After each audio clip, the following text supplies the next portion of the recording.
This is the Pete and Sebastian Show with Pete Correale and Sebastian Maniscalco. Pete and Sebastian Show. We are back. What's up, bro? How's everything going? Where do we start? I got some tidbits. I'm sure you got some stuff. Yeah. Well, let me start and be transparent before we get into anything. You know, before you came on, you said you had nothing, right? Today? I gotta be honest, when I heard that, I got a little deflated.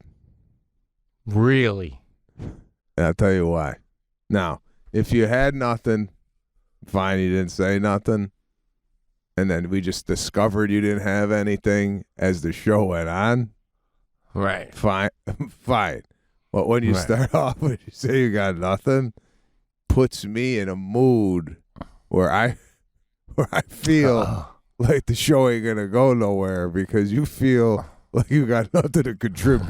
Right. I hear you. That was faulty words to say. I got a couple of things.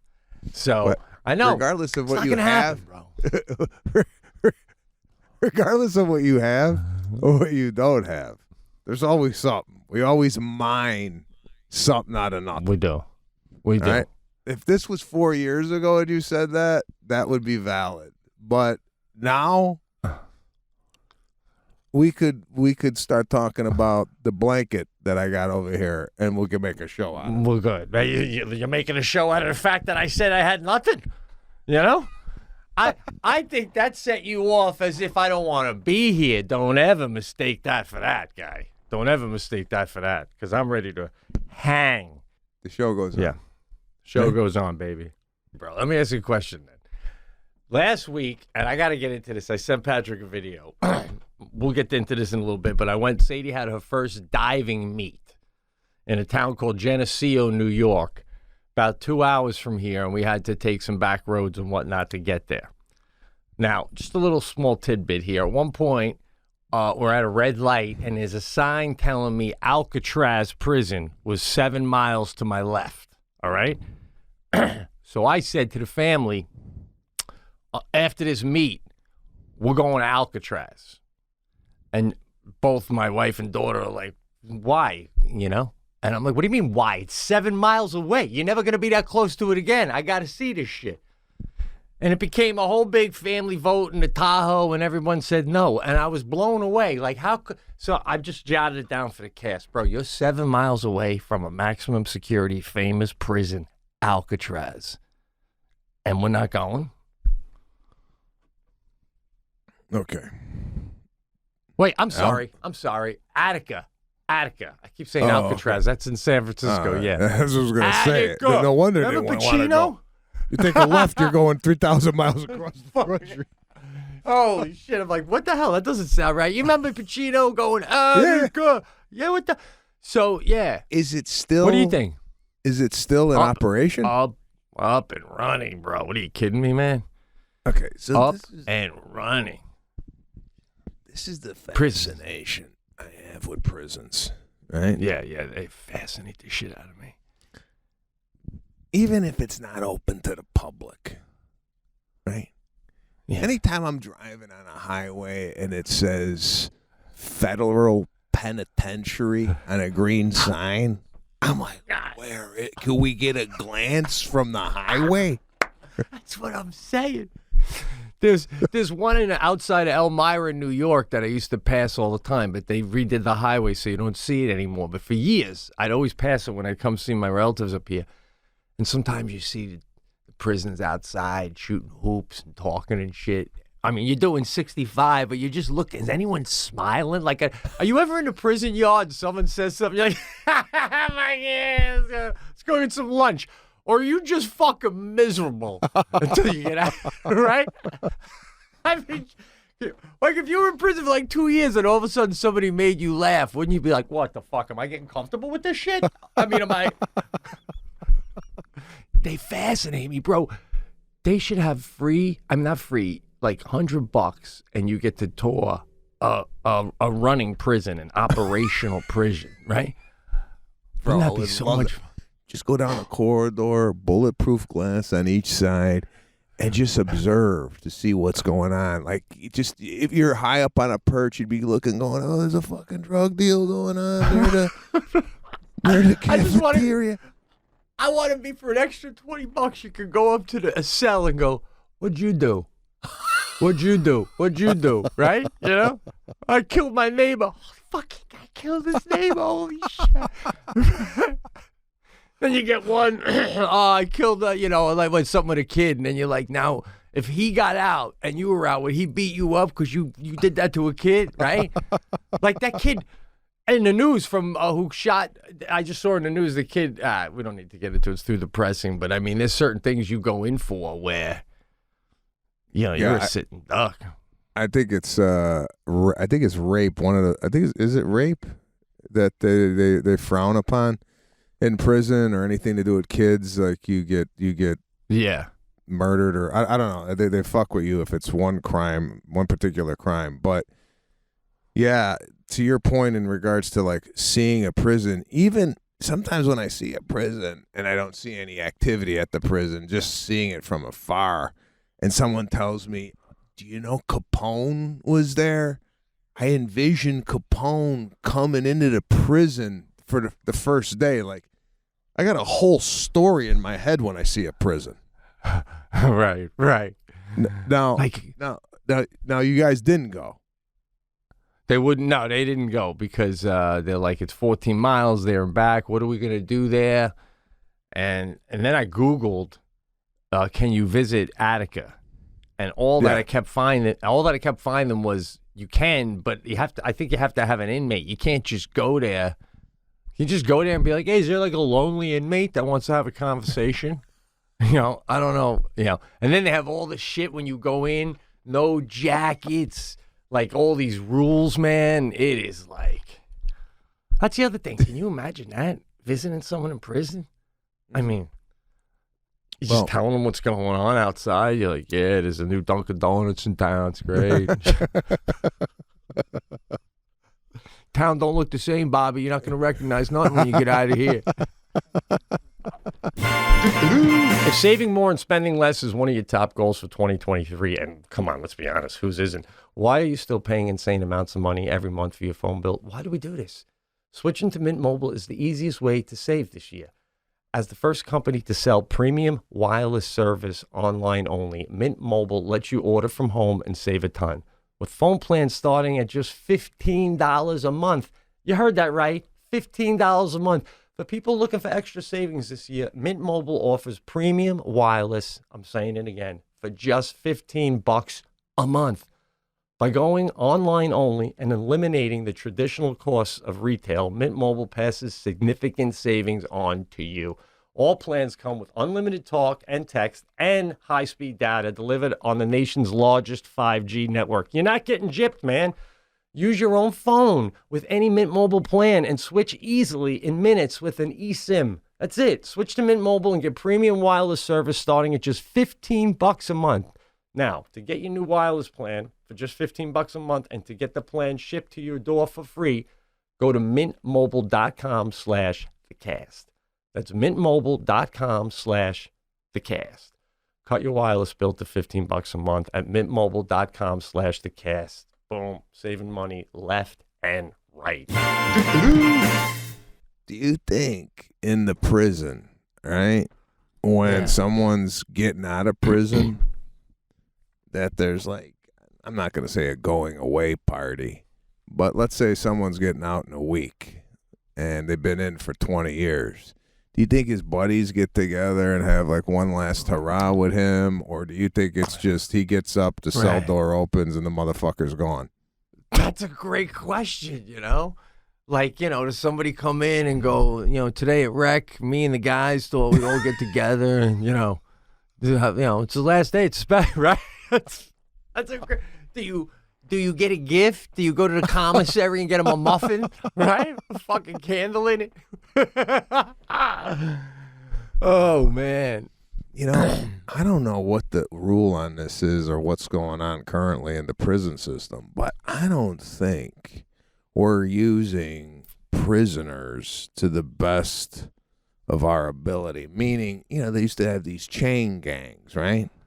Where they used to go and do work or pick up litter or whatnot. Is that still happening? Because goddamn, I was driving down the 101 or the Ventura Highway or whatnot. I'm seeing a lot of debris on the side of the road, right? Just put these guys to work, right? Bring them out there and have them start stabbing garbage. I mean, first of all, they like stabbing shit as it is. So we're killing two birds with one stone. And number two, you're putting these giant oxes in lockdown for 23 hours, right? That's like taking a Clydesdale and letting it graze. Get that fucking thing to work, baby. I couldn't agree more. Even if you discount them out to the neighborhood, both of my sidewalks need to be tore up, my walkways, and redone. Can you imagine you get a quote from like an Italian construction company for like $10K, and then you go to your closest prison, and they go, we could send 10 guys out. They'll do it in a day for $4K. You're like, send them out, is there going to be a guy with a rifle watching them mix the fucking cement? Oh, yeah. We send 2 snipers. Then let's do this, right? Two snipers per crew. Yeah, bro. I'm telling you right now, I think you're onto something with these prisons. See, I mean, look at it. 8 minutes in. You're talking about a prison. We make a meal out of it, man. And then you got the barbed wire. Like, if your wife and daughter and son were on the other side of that barbed wire and they needed you, don't you think you could get over it naked? Right? I mean, I'm not saying that in 10 seconds, but, delicately, I don't know. I never messed with barbed wire. Barbed wire? I had... The thing you don't know about barbed wire. Yeah. Do you know what type of equipment the individual has to wear to put up the barbed wire? Someone's got to install that, right? I never thought about that, right? Yeah. That guy, I had some work. I had some work done with barbed wire in the past, right? And a guy puts it. And your property? Yeah. Oh shit, bro! The guy left. Shit is. The guy left the job. He looked like Edward Scissorhands got a hold of him. Guy was bleeding to his truck, bro. Oh shit! Now, you go. First of all, if you got barbed wire, I mean that is like. I'm sorry for his kids in the cars drive right now, but nothing says stay the fuck out like barbed wire, right? Except maybe a couple of Rottweilers laying on the other side of the fence. That shit is so tacky. It looks disgusting wherever it is, right? And it's almost as if there's just no choice. Well, I gotta tell you, I don't know where the prisons are getting their barbed wire. But that shit is as big as a truck tire. Have you seen the loops on that shit? You get caught in that, you ain't going nowhere, man. And they don't even have the little pointy ones like you'll see sometimes in a parking lot. They got the razor blades. Like you could go up there and do your beard off the side of that fence. You know what I'm saying, man? They got those shit. Guys. Now I feel like you give me 20 years in prison. But I can't be fending off people trying to rape me. If that's not happening to me, and if I just have 20 years to myself, I think I could get out. I think I could figure something out. In 20 years, that's all I'm zoned in on, right?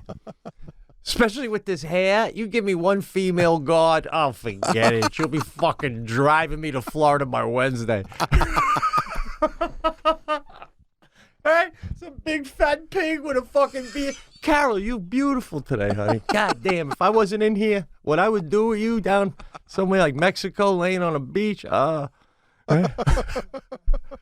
You saw Danorama, right? Danorama. The movie? Oh, God, I don't think it's called Bob Wire either. We've been calling him Bob. Fucking. It's Barb. Isn't it Barbed? Barbed? Or is it Bob? like Barbara. A lady named Barbara invented that shit. I think it's Barb. B-A-R-B, right? Barb Wire. I think there's an ED in the end. Patrick, can Barbed? ED. You're right. ED. Right. So Bob.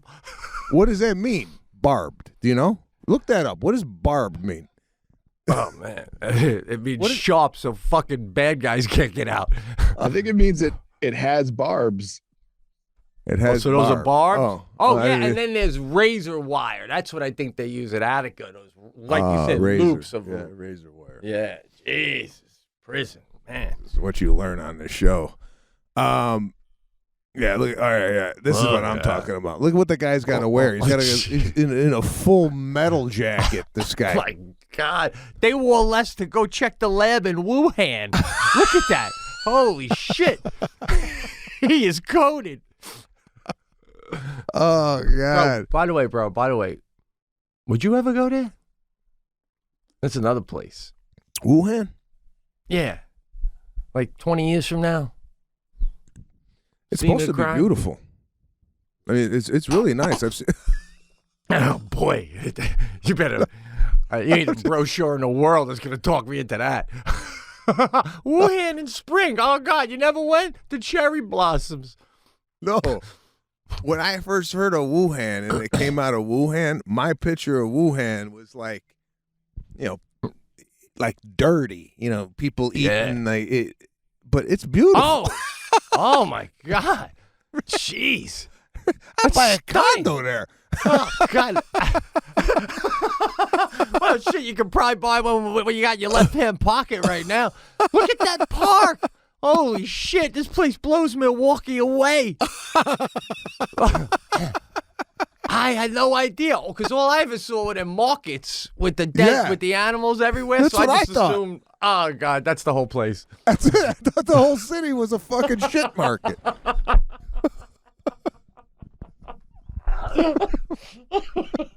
Oh, shit. Oh, man, God. Oh, God damn. Yeah. No, I don't know, man. From what I understand, though, the Chinese, the way they deal with COVID is they don't fuck around. They put everybody in their house and they come out and they got hazmat suits and they're pressure washing the streets. Yeah. I mean, the place is cleaner after an outbreak than any city in the United States. I know. I'm torn with China. I mean, on one hand, they keep shit tight and everybody's behaved. But on the other hand, you got a fucking notice in the mail saying, until future notice, everyone can only have one kid. What the fuck? That's a little intense, right? Oh, my God. You can only have one kid, but the streets are clean. Listen. Yeah, look at what happens when there's COVID over there. I gotta tell you, bro, the Chinese are onto something here with this. Wouldn't you like to see this type of cleanup just daily in your city? Like at 7 a.m., these guys come out and they just clean the city for the day, right? Can you imagine? You could walk barefoot to the deli. Holy shit! And they're so hardcore. They're out there doing that. And, like, if you open up your window in Chinese, you say, what are you guys doing? They'll just look up and be like, shut the window and go to fucking jail, right? Down. I mean, there's no fucking around in that country. Now, you can't even get into O'Hare without stepping over a fucking human. I'm sorry, a bum. I'm going back to the old days, right? Hobo. No, how the hell do you let that happen? Honest to God. At the international airport, you got homeless people sleeping in the baggage claim area? Right? I know. Yeah. I mean, when I used to take Greyhound sometimes early days to do a gig, I'd go to the bus terminal in New York City, and there was homeless all over. And that's the price you pay for a fucking $10 Peter Pan ticket to Watertown, New York. You know what I'm saying? It came with the territory. That was the better bus, Peter Pan, because they used to have TVs. Fucking insane. But, you pay more money to fly because it's supposed to be a classier experience, you know? Yeah. Now I'm getting Greyhound behavior at the airport. And then they turn around and tell people with money not to fly private. Well, they don't have homeless people in the fucking doorway when I get to O'Hare. You know? Bill Maher said it, bro. He said it best. He's like, look, I don't care what anyone says. There's two types of people in this world. People that fly private and people that wish they could. All right, people, there's no quick fix for anxiety and depression. It's not finding a new therapist or starting an exercise routine, not more and regular meditation or a better diet. Sometimes you need something to unlock your brain. New way of thinking about and seeing the world. Maybe that thing is guided ketamine therapy from MindBloom. But there's a new tool to improve your mental health. At-home ketamine therapy. MindBloom is the leader in at-home ketamine therapy, having safely helped thousands of people overcome their anxiety and depression. Unlike traditional talk therapy, ketamine works quickly and doesn't have the unpleasant side effects of traditional antidepressants. In a study of over 1,200 MindBloom clients, 89% reported improvements in their anxiety and depression after only 2 sessions. Right now, MindBloom is offering our listeners $100 off your first 6-session program when you sign up at mindbloom.com/thecast and use the promo code thecast. Take the first step and break free from your anxiety and depression with MindBloom.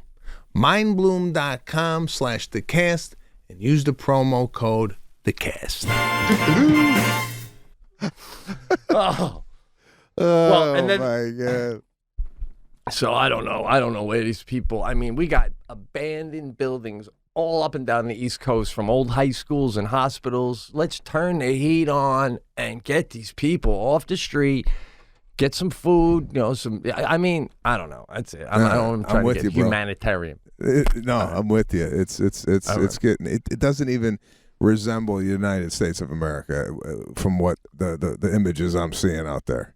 I know. And again, we're not really, we try not to be current or topical because we don't know when the hell these things come out. But what's your take on the balloon from China? Yeah. I know. That's the whole thing got crazy.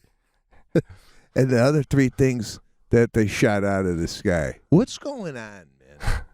What's happening? I know. What I don't understand, okay, is why can't world leaders, presidents, world leaders, like, can you do this?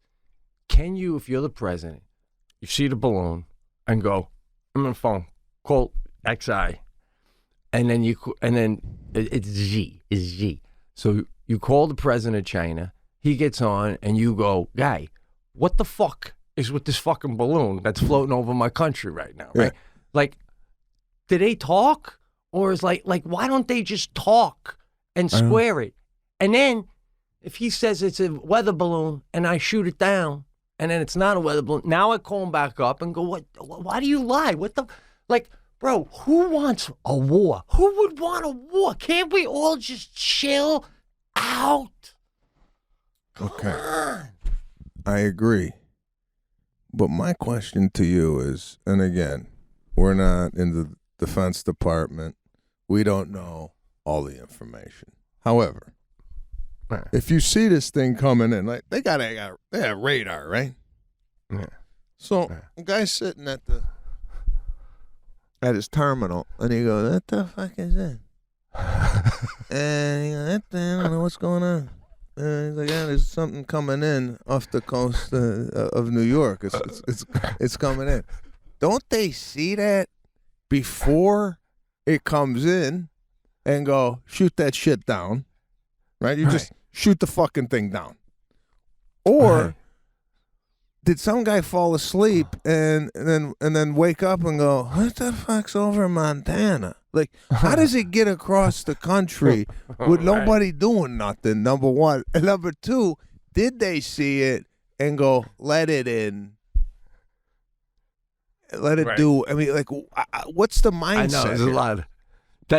The first part is a great question, right? Like, how did it get so far before you saw it? Was it going so slow that you kind of like thought it was a cloud or something? Like just a cloud? By the way, imagine you're in a hot air balloon around this time. You'd be like, get this shit down. Get this shit down before we get blown out.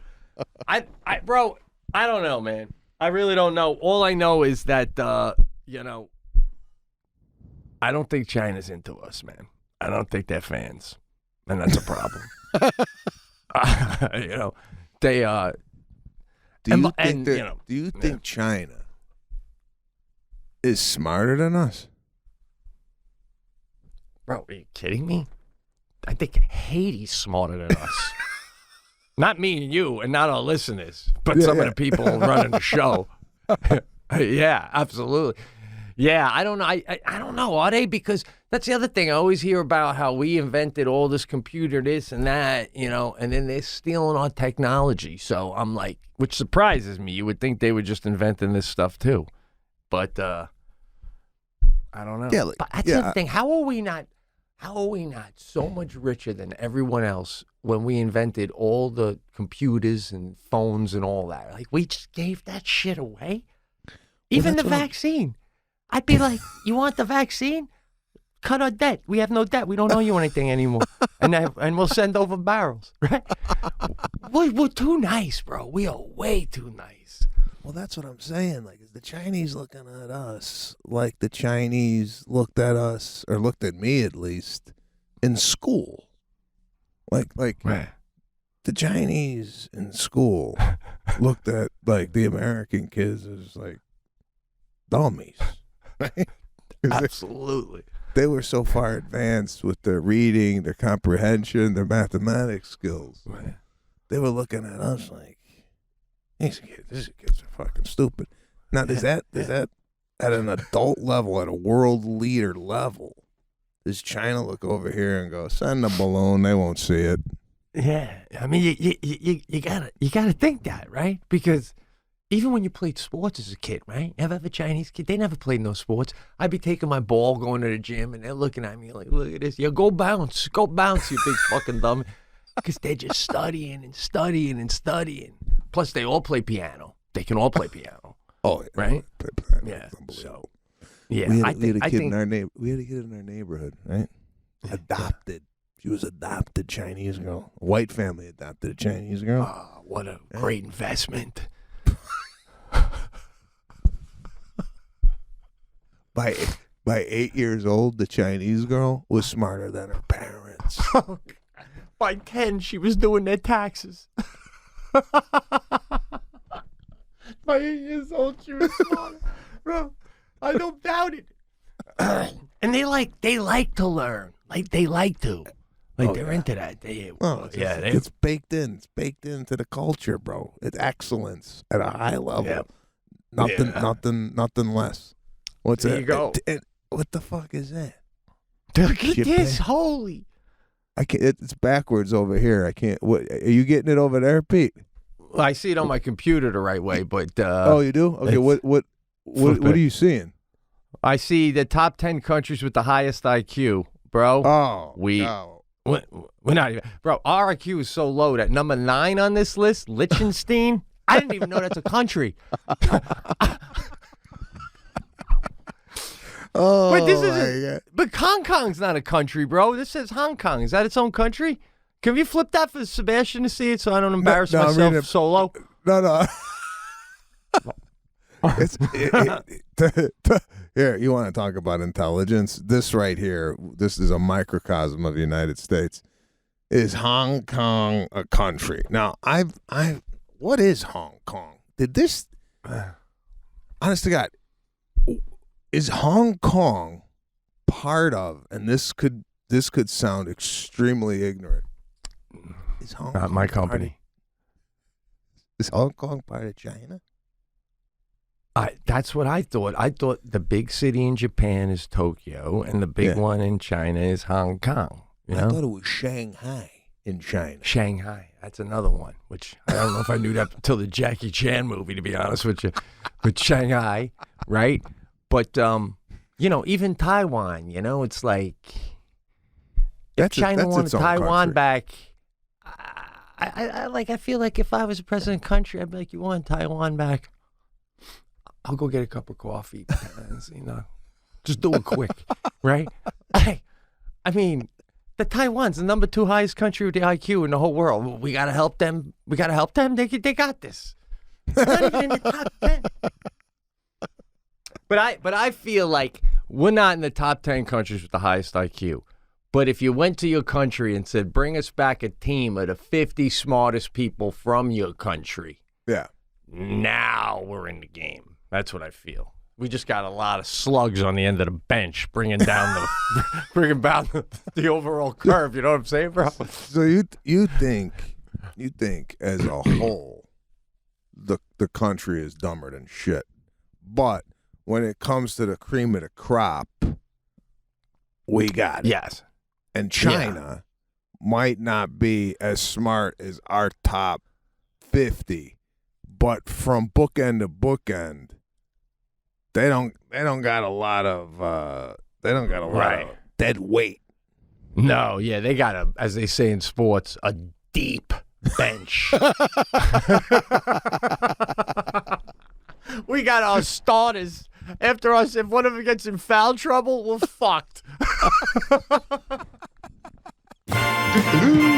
With HelloFresh, you get farm fresh, pre-portioned ingredients and seasonal recipes delivered right to your doorstep. Listen, people, skip the trips to the grocery store. How antiquated is that? And count on HelloFresh to make home cooking easy, fun, and affordable. That's why it's America's #1 meal kit. Looking for more ways to save this spring?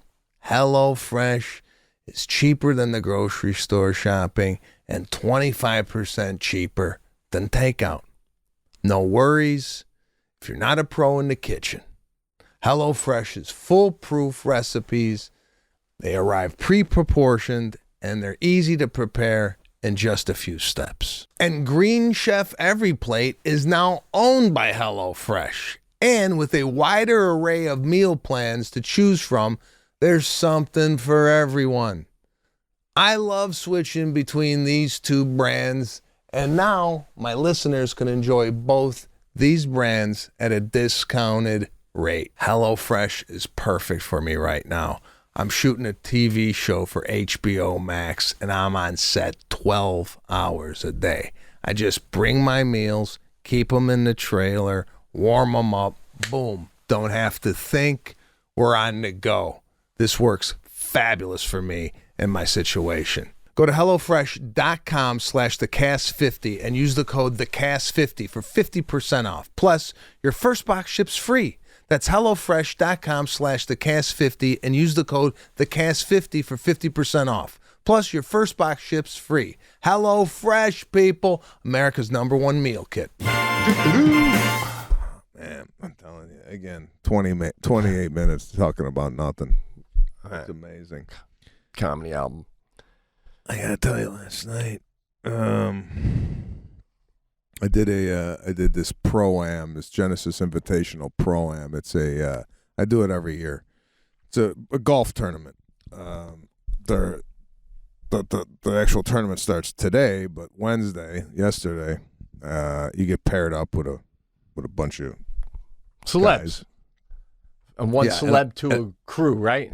To a group of guys or women? Three celebrities, whatever, and then one pro golfer. Oh, okay. I thought it was like people that aren't in showbiz get lined up with a celebrity, so it would be like 3 people and a celebrity. But you're saying it's 3 celebrities and a pro. This isn't open to public at all. No kidding. Who are you golfing with?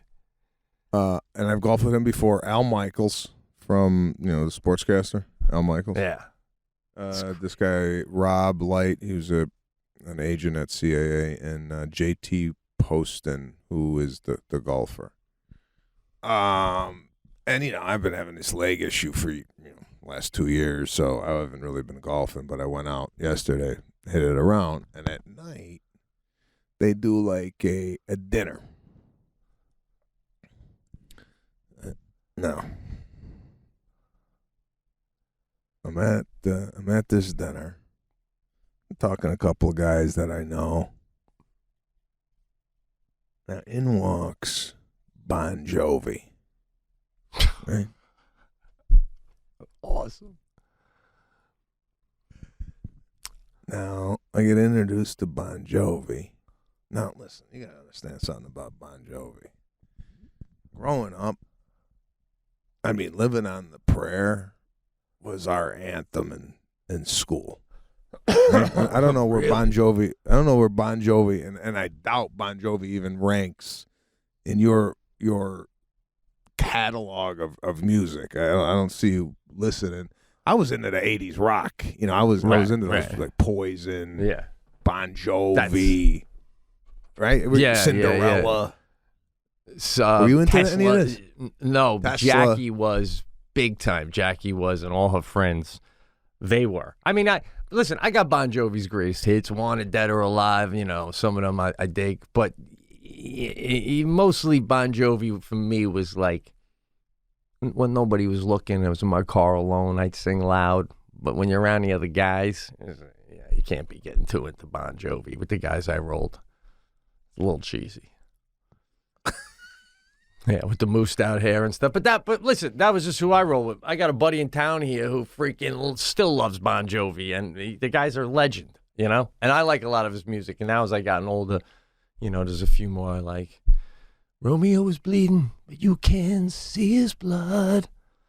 I'm just a fighter, right? Without you, I give up. I can write a love song the way it's meant to be. But baby, I don't know. That's the one. And I will love you, baby. Oh, is that off the? Always. Bro, you fucking hung out with Bon Jovi. How sick is that? Did you say hi and shit? Yeah, I got introduced, started talking. He's a fan. I'm getting like a little feedback here. Is that you, Patrick? What is that? You know what it was, Pete? I think I had water in my ear, and it started to boil. No shit. My vocals can do that singing Bon Jovi. Oh, from the thing. Bro, I think it might. That ain't good. No, bro. Wow. Shit. Boiling water in your ear. What's that like? When it's got to be so cool though, like to meet somebody and they know you. You know what I mean? Like when you meet someone like that, instead of having to be like, "Hi, I'm Sebastian. I'm a big fan. I do comedy too, so I know what it's like to be in showbiz." And you don't got to do that whole fucking thing. You know? No, he was cool. He was a good guy, nice guy. Really personable. Did he golf too? He did not golf. I didn't see him there. But Tiger Did you Woods see- was there. Not Really? at the dinner, but at golfing. And even You then, hung out with like, him before, didn't you? We golfed. I was on Bubba Watson's team, and we were playing Tiger Woods' team. It was like a celebrity team thing. Oh, right. And I met Tiger during that. But Bon Jovi's telling me, he goes, "I love your bit where you mention my name." And I'm like laughing, and I go, thinking to myself, I got a bit about Bon Jovi? I didn't remember the bit. I don't know what the hell he was talking about. I go, this guy must have think I'm somebody else. I don't got a Bon Jovi bit. And then it dawned on me. I do mention him in my act about singing a Bon Jovi song in my head. And I'm like, oh, that's not what he was talking about. Sometimes people repeat bits that I do. I don't know if you ever do this where you meet somebody and they go, "Oh, I love that bit about the dinner," and then I start to go, "I got a bit about dinner." Yeah, Like, you don't want do you remember your act from like 10 years ago? Let's say if somebody told you to repeat your special that you shot in Chicago, right? Remember that one you Yeah. shot in Chicago? Did Yeah, you shoot yeah. your first special in Chicago? Second one there, yeah, but I did shoot one there, the Vic. I wouldn't remember all of it. A lot of it I do know, like the bits, but there's still a bunch that I was looking at it recently, actually, because I wanted to mine it for something and see if I had done it before. And you ever see something where you go, "Oh shit, I forgot I used to do that bit," like that, you know?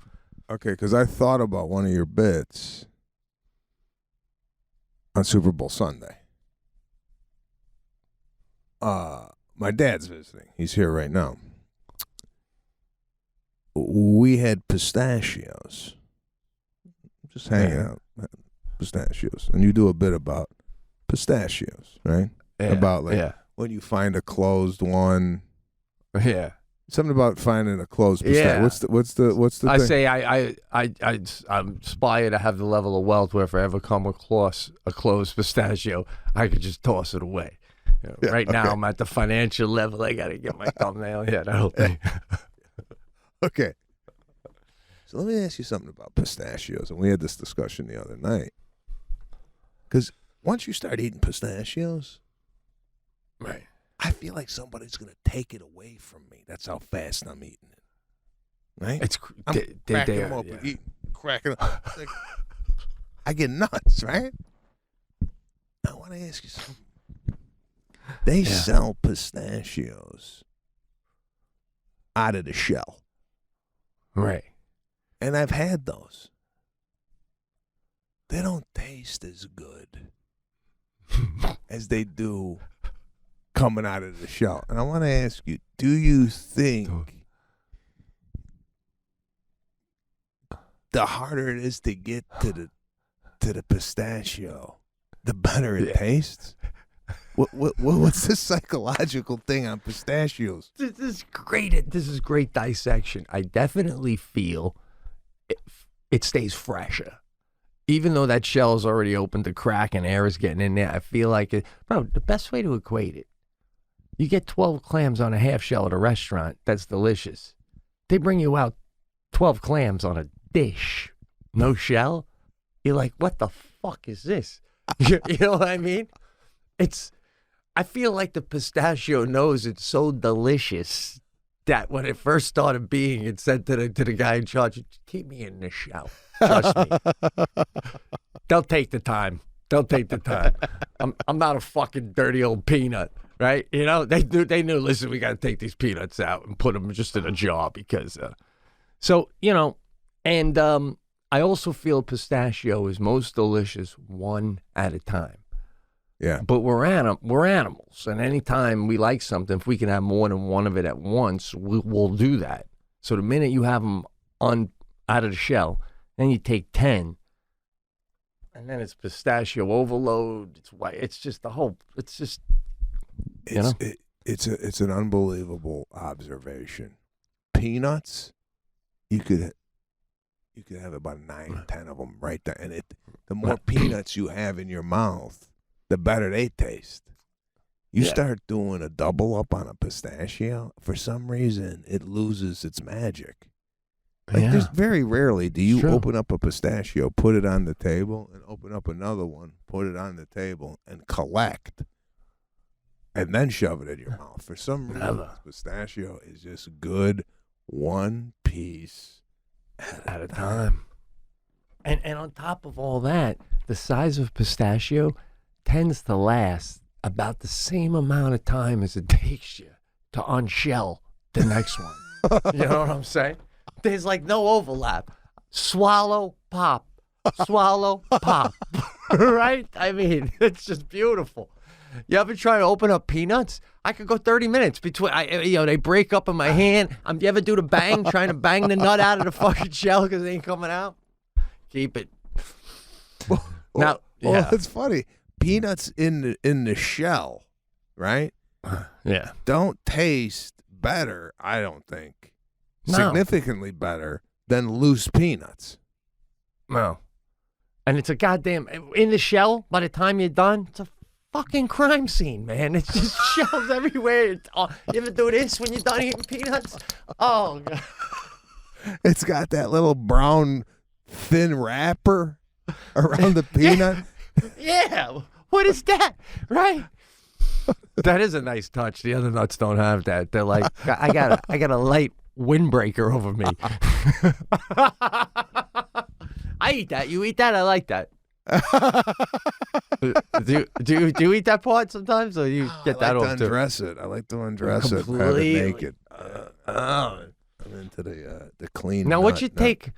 We go on a road trip now, and Jackie pulls out the sunflower seeds. What you take on those? Because those are like, that's something. You know, it's funny. Sunflower seeds is doing that the whole goddamn time. Right? They're what?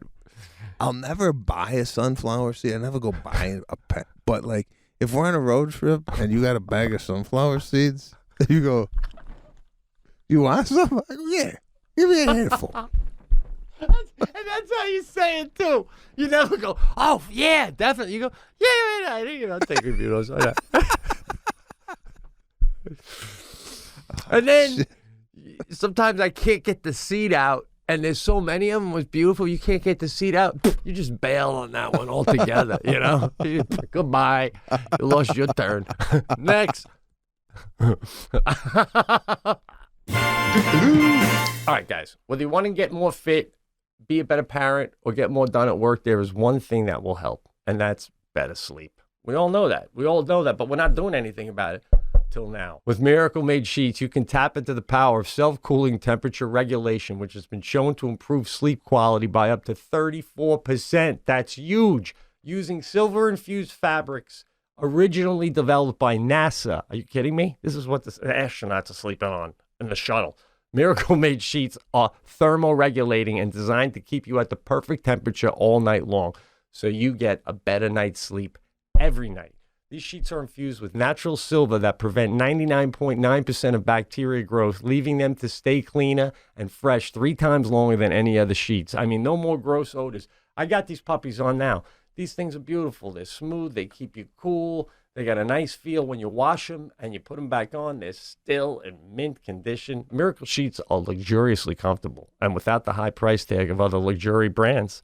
Stop sleeping on bacteria. Gross. Clean sheets mean less bacteria to clog your pores and fewer breakouts and other skin problems, right? So you're getting a good night's sleep. You're getting a clearer complexion. It's all right there for you. So go to trymiracle.com/thecast to try it today. And we got a special deal because that's what we do for our listeners, special deals. So save up to 40% and be sure to use our promo code, thecast, at checkout.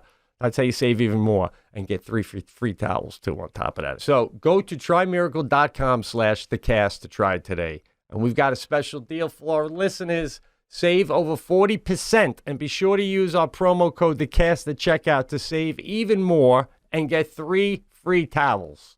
Wow. And Miracle is so confident in their product, it's backed by a 30-day money-back guarantee. So if you aren't 100% satisfied, you get a full refund. But it doesn't matter because you're going to be satisfied. Upgrade your sleep with Miracle Made. Go to trymiracle.com/thecast and use the code THECAST to claim your free 3-piece towel set and save over 40% off. Again, that's trymiracle.com/thecast. to treat yourself. Thank you, Miracle Made, for sponsoring this episode, baby. So, hey, man, did you see Ricky Fowler? Was he there? No, I didn't see him. He looks fun. See him in interviews. Seems like a fun guy. What a life being a golfer, huh? I mean, wow. Speaking of, if you're into this, they got a docuseries that I heard about that's out on Netflix right now called Full Swing. You ever watch Formula One on Netflix?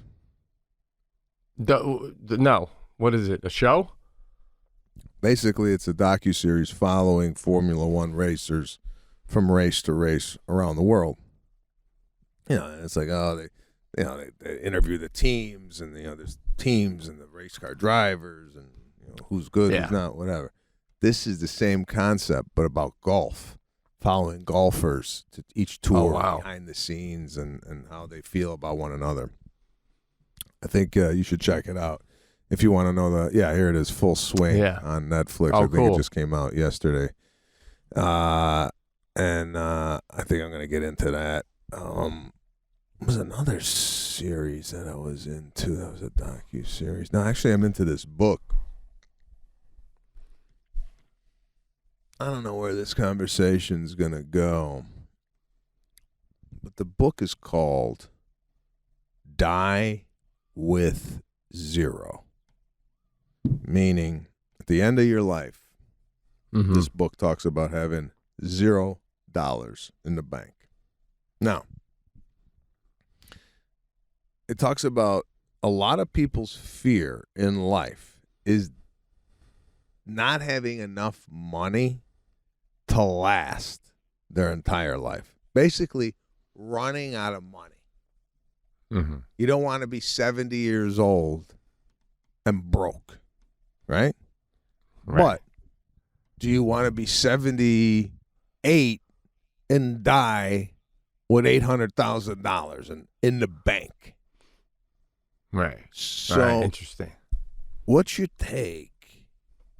Would you, because it goes in, and I'm not done reading the book, but it goes into this whole kind of theory of you should invest in experiences because those experiences pay off dividends in memories, right? So don't have your money sitting in the bank and you're waiting for a time to access it because that time might never come and you die with all this money in the bank.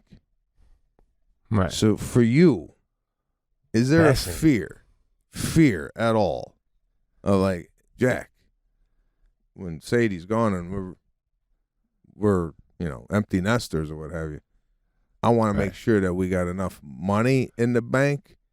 Or do you just think you're going to be working till you die?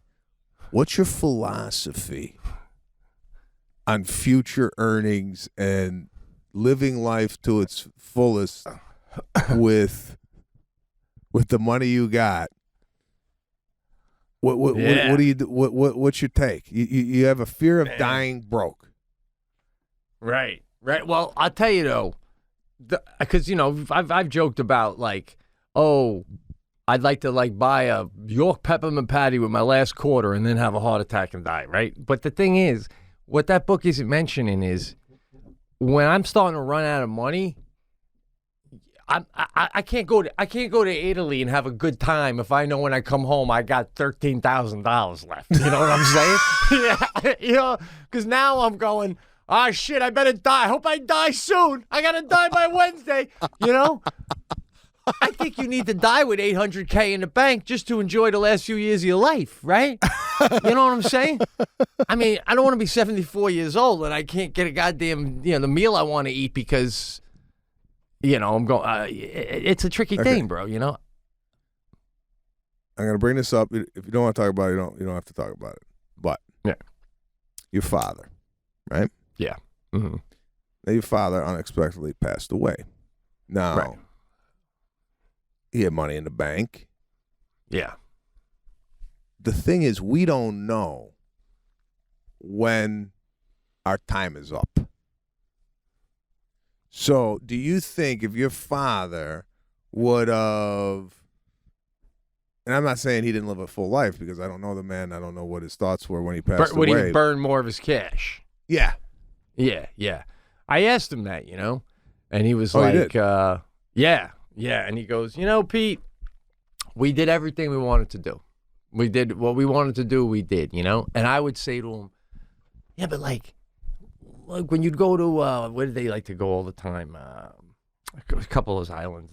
Can't remember which one it was called. But I'm like, why didn't you just go private one time just for the hell of it, And he's like, your mother's not going to do that kind of thing, I mean, it's just ingrained in you. Like, I go see my mom now. She's got quite a bit of money, and she's still like, there's things in the fridge that are expired. And she's like, it's fine, or she's, so it's a mindset. It's a mindset. It's a mindset. My father's got it too. Right. Me and my father were talking about this because I brought up to him, I go, we talk about going to Italy this year. And he's like, it's expensive and whatnot. And I go, you said, and the book also talks about doing these things at certain points in your life. For example, you're not going to take a ski trip in your 70s, right? Because, skiing is probably something that you're not going to be able to do as you get older. You take those trips in your 20s, 30s, and 40s, what have you. He also mentioned that the author's roommate, when he was 21 years old, went backpacking through Europe and stayed in hostels and kind of had baguettes every day for food and slept on the beach. That was in his early 20s. He got an amazing experience out of that. You're not necessarily going to do that when you're 50 and you got 2 kids. Right. You're not going to be going to hostels. So he was saying that you do these things at certain points in your life. And I was telling my dad, I go, what the fuck are you waiting for? Yeah, okay, so it's probably double the amount of money that it normally is. But what the hell are you saving for? And he goes, I'm saving for, what if I live to 95? And then I look back and go, I shouldn't have went to Italy when I was 77 because now I'm eating fucking crumbs.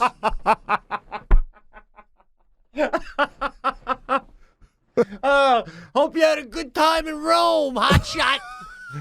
Now it's what do they call that? Roman noodles for you, guy. Listen, ramen. But this brings up another question. If I was that age, God forbid I was alone, and my daughter made the kind of money that you made, right? Would I feel comfortable? I'd always be grateful, but would I feel like I think if I was running out of cash, I'd be like, what is she gonna do? Let me starve? Like, and I don't think I feel bad about it because I made you. If I didn't make you, you couldn't have made all that. So you owe me. Give me, go to Italy, run out of cash, and then he's gonna put you up next to the gym in the fucking guest house the rest of your life if you want, Dad. You got that. We talked about this. Pride. Yeah. Right. He goes, I'll tell you something that my father told me. And we're sitting there, Lana and I, at the dinner table. He goes, I ain't never going to knock on your door. All right? You know what Lana told him? What? Then ring the doorbell. I love it.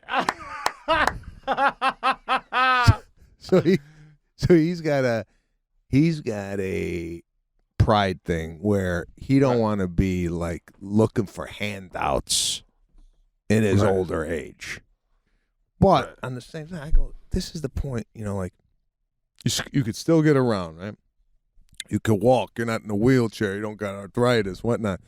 Who's to say in 5 years, at 82, maybe you can't travel anymore due to some type of ailment or what have you. So do it now. So if you apply that to our age and go, you want to go somewhere, you want to get that second house. I was talking to a guy yesterday on the golf course, right?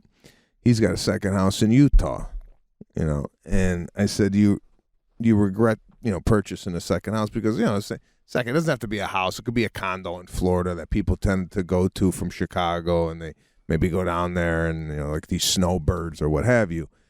Yeah. And the book also often discuss this about second homes.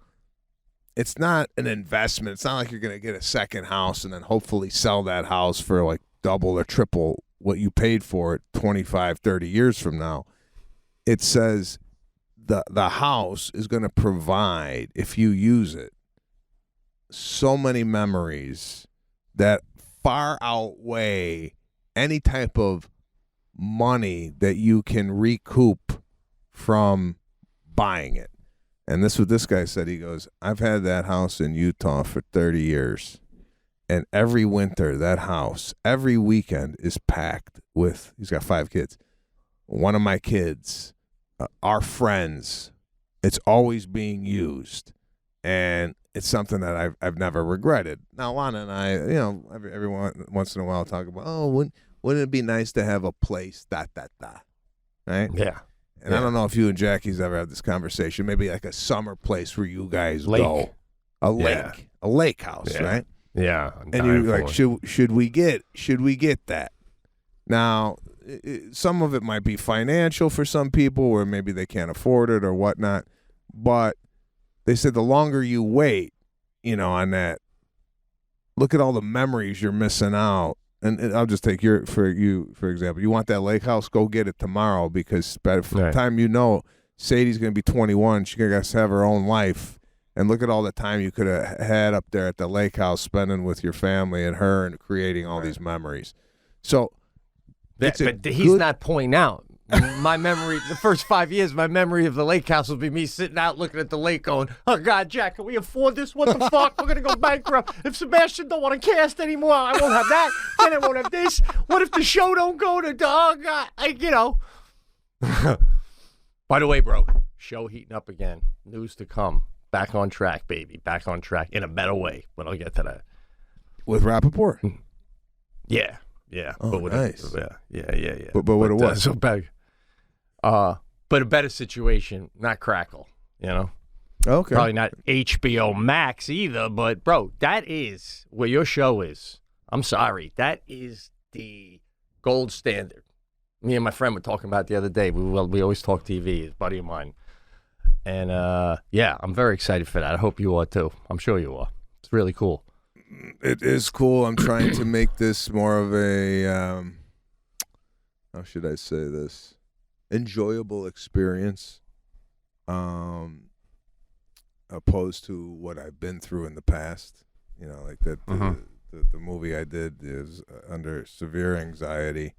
My thing, bro, is memorization of the lines. My biggest speed bump. And the older I get, the longer it takes for me to bake the lines in my head where I'm not even thinking about it, right? Right. Yeah. And I don't know how many times I got to read this shit, but it takes a long time for that to settle in. So that's my only, because I just went to the, I got to tell you, though, and a lot of this, 80% of it's going to be shot on location, 20% is going to be shot on the studio, and it's being shot at Warner Brothers Studio. I got to tell you, man, something about walking around a lot in a studio, for me, it just feels like Hollywood. It is, bro. It is, man. Are you kidding me? It's the quintessential Hollywood, man. It's what you think of. And any time I've ever walked on those lots, it was usually with my fucking audition papers in my hand. I mean, getting out of the way of a bicycle or car, like just an absolute nobody, So now, they're moving the cart for you, guy. I had a flashback because I used to go to Warner Brothers to audition for whether it be a TV show, a movie. Now, where you park for the audition at Warner Brothers is in a parking garage, right? You got to get out of your car, you got to cross a busy street, and then you got to walk up to the gate, and the guy, give the ID, and then go down to the left, take a right at the Park W, whatever. And then you don't even know. And then you got this map you're looking at, right? This is stage 2. That's not it. So, it's a and hassle. I'm doing all that. When I used to do all that, even before I'm out of the car, I already know I'm not going to get it. Not even close. Just all a big fat fucking hot walk for a waste of time. But here we go. Let's do it. Let's play lotto. Let's play the lottery. It took 3 hours from where I lived to get on the 101, to get off at Barham, to go down the thing, and then to get back in the car, like you say, and then you got the sides on your seat, right? They're just sitting there, right? I had a red light. You're going, Bobby's in there, and then I said hi, and then I said hi, and then you're practicing. Oh God. You know what's depressing is when you leave the signs on your seat after, right? They're just there, or it's the visitor pass that's just on your seat, and then you get into the car, whatever. Let's say if it's 3-4 days go by, and you look at the visitor pass from Warner Brothers. They have a call back. Nothing. No, nothing. You call your agent and go, did you hear? Did you hear from? Any feedback? I mean, I know I didn't get it, but is there anything they told us I could learn from? God, bro, I give you, glasses half full credit for at least bringing the sides from the audition back into the car. I know I didn't get it. I throw them out in a garbage can in the fucking waiting room on my way out. I'm like, you can have those back with my highlights. I even highlight. How gay is that, bro? I would highlight my lines in yellow. I mean, what am I, Ethan Hawke? What a waste of my goddamn time that was. You know what I was so embarrassed about? And I don't know if you've ever had this, but, let's say you had to read a script to go in for an audition. And you don't want to read the script at home. Let's say you were out and about and maybe at a coffee house. Yeah. Because I would often see people reading their scripts at like a Starbucks. And the first first thought I would have in my head is, you ain't getting it.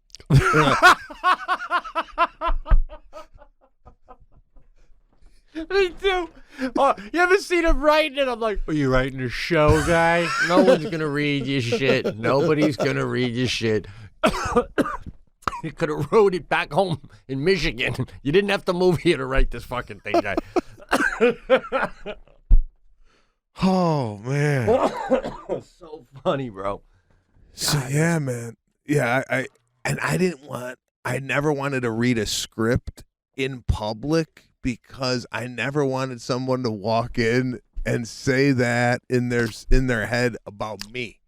I never wanted someone to walk in and look at this. He's highlighting.